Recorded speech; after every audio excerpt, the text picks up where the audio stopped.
Cheryl Gibbs, and this is my entry for Jamie and Uncle Ben's search for a FoodTube star.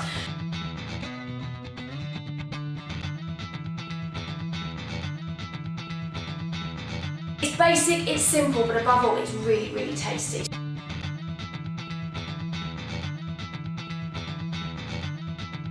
So today, I am going to be showing you how to make a mock meat paella. Now yes, mock meat means vegetarian, but don't let that put you off if you're a meat eater. So we've got a mock meat chicken, mock meat bacon, which is really tasty, and we've got mock meat sausages. It doesn't matter what supermarket you go to, there is a mock meat version of everything, and actually the supermarkets do a really, really good, most of them do really good own brands. So it's not very expensive and it's full of protein, it's really, really nutritious. We've got some red and green peppers, a handful of cherry tomatoes, and we've got our staple onion and garlic. Standard British mushrooms.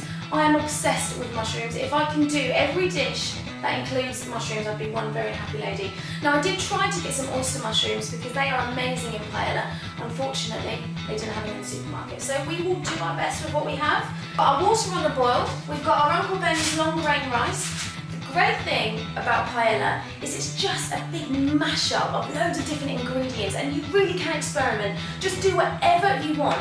This was actually a meat version that my partner Matt made, and I decided that after 14 years of being together without him ever wanting to try anything vegetarian, I was going to make a mock meat paella and he was going to love it, and guess what? He did. Now we've just got to get stuck in and cut it all up. We're going to chop up our red and green peppers really, really chunky. We like some texture in our dish. Then our onion, do it however you like, however your mum taught you, and of course your tomatoes.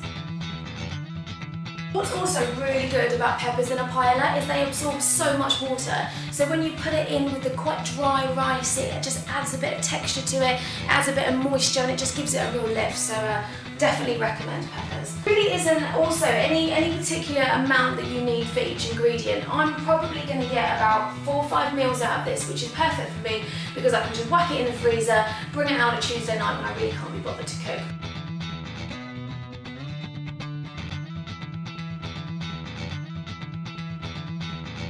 So I'm just going to get a pint glass out, and I'm just going to put my rice roughly to about half, and I think that's going to be fine for me.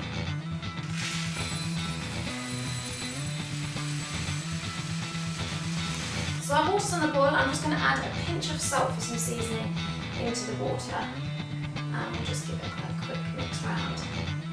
So as I've said, our mock meat is prepared over there, and we really don't need to worry about that just yet. So we're going to get our veggies on the go. I've just got a little bit of basic olive oil. Just put that into our wok.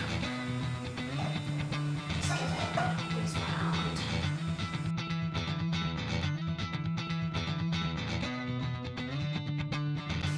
The great thing about this dish is paella really is just a combination of loads of your favourite ingredients all combined with rice. So you can put anything that you want in there. You can add some sweet corn in there, nice colour, lift it up with some yellow. You can really do anything that you want. Like a lot of people, I'm not a chef, I wasn't particularly a great cook, I'm still not a great one, but I'm learning. And actually it wasn't until about a year ago that I really started to pay an interest in cooking. And I turned 30 and I think I hit a bit of a crisis actually. That and the fact that my partner, who I've been with for a long time, wouldn't eat anything that I cooked him, and I mean any vegetarian dish that I cooked him, he refused to eat. So I thought, you know what, enough is enough. I was having a bit of a crisis turning 30, so I decided to give everything up and go travelling. So I went round the world with Matt for 4 months. The first place we went to was South Africa, which is a meat-loving nation. They love their meat. So I thought, no way am I going to be able to learn anything about vegetarian food. I'm barely going to eat. Well, how wrong was I? It was incredible. They love vegetarian food, and honestly, I learned so much. We went into the townships and we learned how to cook from the elders of the community who were taught by their grandparents and their grandparents, and it was just the most incredible experience. We then went to Asia, and I went to the very famous Maikadi cooking school, vegetarian cooking school in Bangkok. What a character mine was. She was just a beautiful person inside and out, and my God does that woman know her vegetarian food. We went to Kuala Lumpur, and we went to Penang, and we went to Cambodia, and we just learned all these things about vegetarianism and how to cook and just how to be a better person. And I certainly think I am better for it.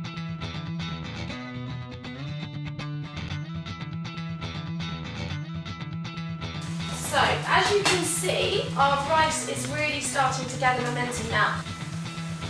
And this is how a professional test of rice is done. Our veggies are looking good. They are cooking, but we don't want to overcook these. I don't want the peppers to be just all mushy and rubbish. They've still got to have some crunch. Mock meat is almost done. So I'm not going to lie, mock meat doesn't look amazing. It all looks a little bit anemic. It's not the best colour, but it doesn't matter because it's full of protein and it's really going to add some depth to your dish, and I guarantee you, meat eaters, you will like it. Fine.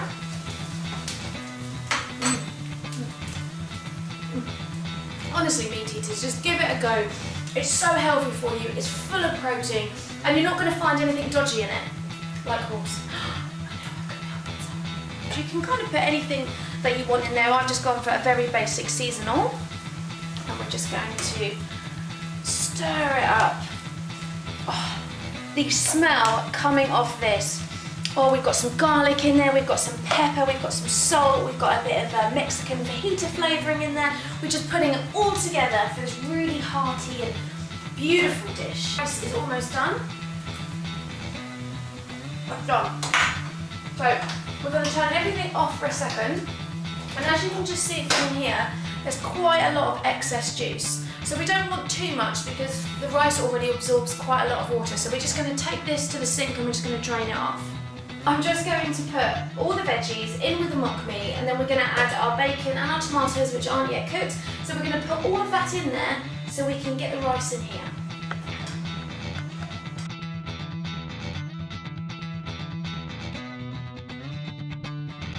What is the worst that can happen? That is my question. Just wasted like £15 worth of ingredients, but it's fine because we're on a journey. We've drained off the excess water on our rice, we've got our veggies and our mock meat, and it's just all cooking away nicely together. We'll just keep an eye on that. So now what we want to do is add a tiny bit of olive oil to a wok, put it on a really low heat, and we're going to add 3 free-range eggs and a little bit of milk. Now, stay with me because trust me, it is going to all come together and it's going to be lovely. Don't worry too much about presentation at this stage, just whack your eggs in, add a little bit of milk, some seasoning, some salt and pepper, and just give it a whiz around. It really is as simple as that. Oh, and make sure you don't burn your veggies and mock meat. So it may not look very nice, and I appreciate that that's not the best looking scrambled egg you've ever seen, but the mixture of all the spices and the salt and the blend that we put in with the eggs and with the milk is just going to add a really, really nice amount of flavour to the rice to complement all that we've got over there. Trust me. So once you can feel that it's about done, it's not too liquidy, but it's not, we're not overcooking it, we can start spooning in our Uncle Ben's rice.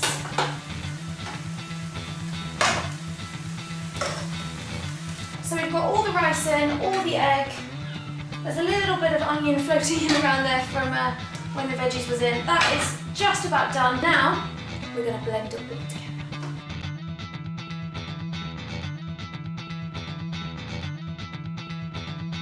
And now we're going to do the bit that I love the most, and that's eat.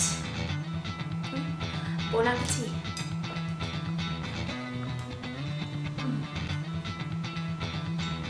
Honestly, you're going to love